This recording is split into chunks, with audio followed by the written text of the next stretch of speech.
Let's spike crime की कहानी। शादी के 4 दिन बाद ही कोई एक ऐसा पार्सल भेजता है जिसमें दूल्हा मर जाता है और दुल्हन बच जाती है। इसको सुनने के बाद आप, हम या कोई भी ये सोचेगा कि शायद कोई लव एंगल होगा जिसका दिल तोड़कर शादी की गई और जब उसको उसकी पसंद की लड़की नहीं मिली तो उसने सबकी जान ले ली। लेकिन आज का केस एकदम अलग है। इसमें ना ही कोई दिल टूटा प्रेमी है और ना ही कोई लव एंगल। एक इंसान ने ये जुर्म किया जो ना ही दूल्हा और ना ही दुल्हन से रिलेटेड था, और वो पकड़ा भी नहीं जाता अगर फॉरेंसिक साइंस ने अपना कमाल नहीं दिखाया होता। Welcome to crime connect forensic investigation. यहाँ सब पकड़े जाएंगे। कातिल ने सिर्फ 3 शब्द लिखे और पुलिस उस तक पहुंच गई। कैसे, आज मैं आपको बताऊंगी, लेकिन उससे पहले ये जान लेते हैं कि आखिर ये सब हुआ कैसे। इसको कहते हैं फॉरेंसिक लिंग्विस्टिक्स। ये फॉरेंसिक साइंस की एक ऐसी टेक्निक है जिसमें किसी की हैंडराइटिंग के आधार पर उसे आइडेंटिफाई किया जाता है।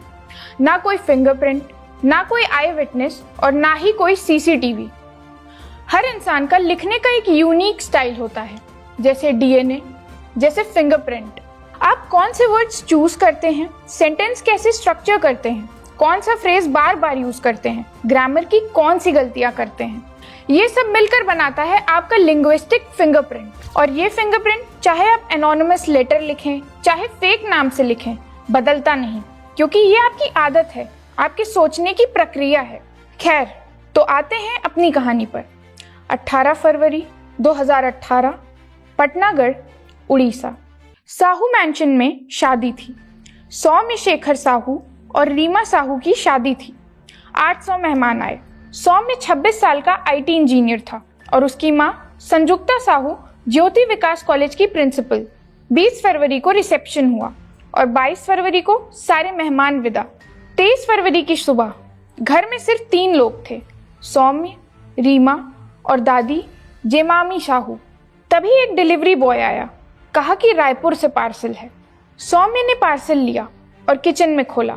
रीमा पीछे खड़ी थी और दादी भी पास आ गई थी। खोलते समय पार्सल पर एक सफेद धागा बंधा हुआ था। सौम्य ने धागा खींचा और एक धमाका हुआ। दादी की मौत, सौम्य की मौत। रीमा 40% जली हुई आईसीयू में पहुंच गई। पुलिस आई, लेकिन क्या मिला? एक जला हुआ किचन, 2 बॉडीज और एक सर्वाइवर जो होश में नहीं थी। फॉरेंसिक टीम ने ये कंफर्म किया कि ये धमाका एक इम्प्रोवाइज्ड एक्सप्लोजिव डिवाइस से हुआ था, एक बॉम्ब से। पार्सल ट्रेस किया गया। कोरियर का नाम सामने आया, sky king courier service Raipur. भेजने वाले का नाम एसके शर्मा, लेकिन उसका एड्रेस फर्जी निकला, फोन नंबर फर्जी निकला। सीसीटीवी चेक किया गया तो पता चला कि वो तो 5 महीने से ही खराब है। पुलिस को रीमा के एक्स बॉयफ्रेंड पर शक हुआ और उसको उठाया गया। पॉलीग्राफी टेस्ट किया, लेकिन कुछ गलत नहीं निकला, सब क्लीन। रिश्तेदारों से पूछताछ से भी कुछ नहीं निकला, बस एक डेड एंड। फरवरी गया, मार्च गया, अप्रैल आया। इन्वेस्टिगेटिंग ऑफिसर बदला, केस क्राइम ब्रांच को दे दिया गया। नई टीम ने जांच शुरू की। पता चला कि पार्सल को कोई ऑनलाइन ट्रैक कर रहा था। ऑनलाइन ट्रैकिंग डेटा चेक किया। पार्सल को कालाहांडी के एक कंप्यूटर इंस्टीट्यूट से 2 बार ट्रैक किया गया था। लगा कि किलर खुद ट्रैक कर रहा था, लेकिन नहीं, ये भी कोरियर कंपनी का रूटीन था। हर डायरेक्शन में बस एक डेड एंड। फिर आया 4 अप्रैल 2018। बालांगीर पुलिस स्टेशन के चीफ को एक लेटर मिला। एनवेलप पर लिखा था इम्पोर्टेंट लेटर। लेटर में लिखा था कि पार्सल एसके शर्मा नहीं, एसके सिन्हा के नाम से भेजा गया था। उसी नाम का आधार भी बनवाया गया।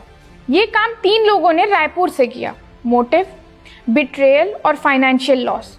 और एक और लाइन लिखी गई थी, लॉ किसी काम का नहीं, इसीलिए हमने ये कदम उठाया। पुलिस ने ये लेटर पब्लिक नहीं किया, लेकिन इन्वेस्टिगेटिंग ऑफिसर अरुण बोरा ने लेटर दोबारा पढ़ा। ये लेटर किसी आम आदमी ने नहीं लिखा था।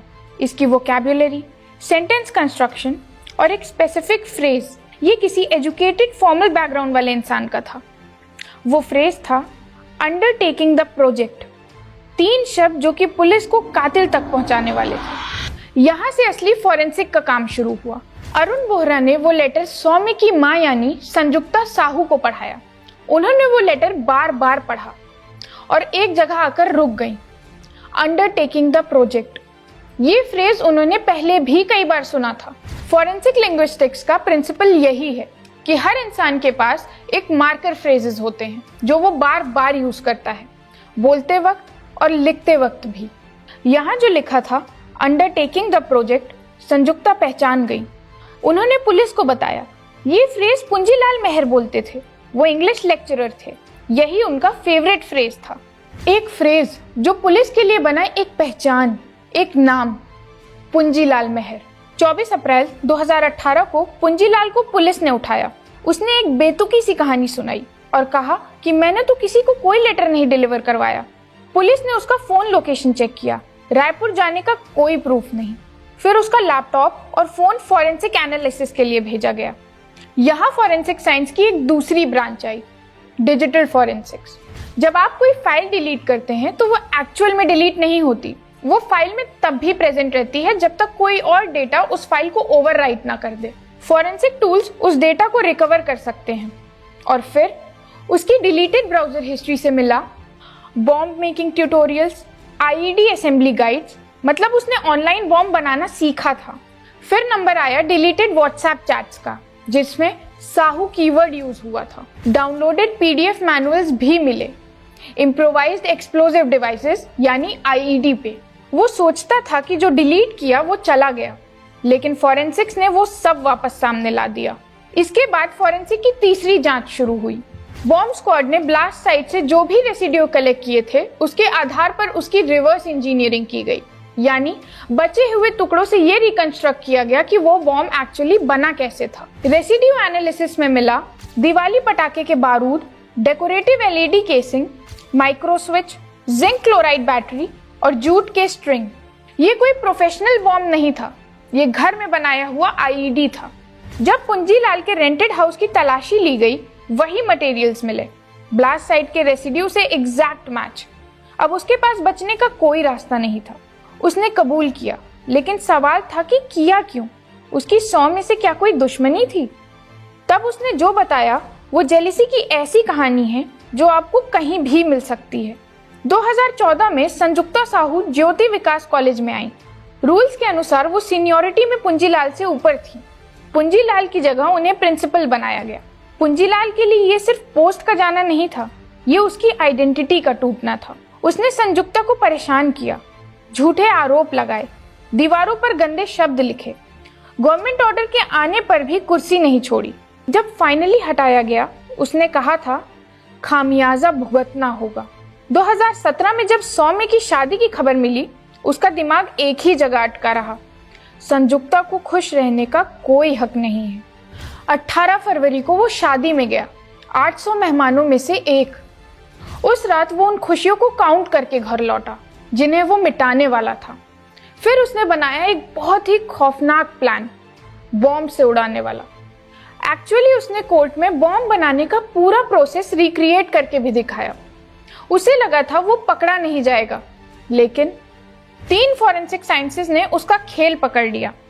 लिंग्विस्टिक फॉरेंसिक्स ने 3 शब्दों से कातिल की पहचान दी। डिजिटल फॉरेंसिक्स ने डिलीट हुआ एविडेंस कोर्ट में प्रेजेंट करके दिखाया। और फिर आईईडी रिवर्स इंजीनियरिंग ने ब्लास्ट के बचे रेसिड्यूज से बॉम्ब का पूरा ब्लूप्रिंट दे दिया।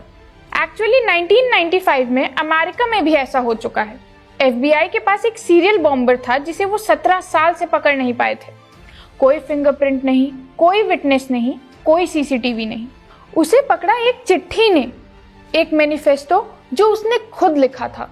एफबीआई ने वो मैनिफेस्टो एक लिंग्विस्ट को दिया। उस लिंग्विस्ट ने लिखने का स्टाइल, स्पेसिफिक फ्रेजेस और सेंटेंस पैटर्न एनालाइज किया और उन्होंने बताया ये आदमी हाईली एजुकेटेड है, एकेडमिक बैकग्राउंड से है और प्रोबेबली मिडवेस्ट में रहता है। उस एनालिसिस ने टेड कैक्जिंस्की को पकड़वाया। दुनिया उसे यूना बॉम्बर के नाम से जानती है। यूना बॉम्बर को 17 साल लगे पकड़ने में और हमारे 100 में वाले केस पटनागढ़ में 2 महीने लगे। दोनों जगह एक फिंगरप्रिंट, एक लिंग्विस्टिक पैटर्न। तो आप समझे, आप जो लिखते हैं वो आपको छोड़ता नहीं। ऐसे ही वीडियोस के लिए सब्सक्राइब करिए और अपने फ्रेंड्स के साथ जरूर शेयर करिएगा।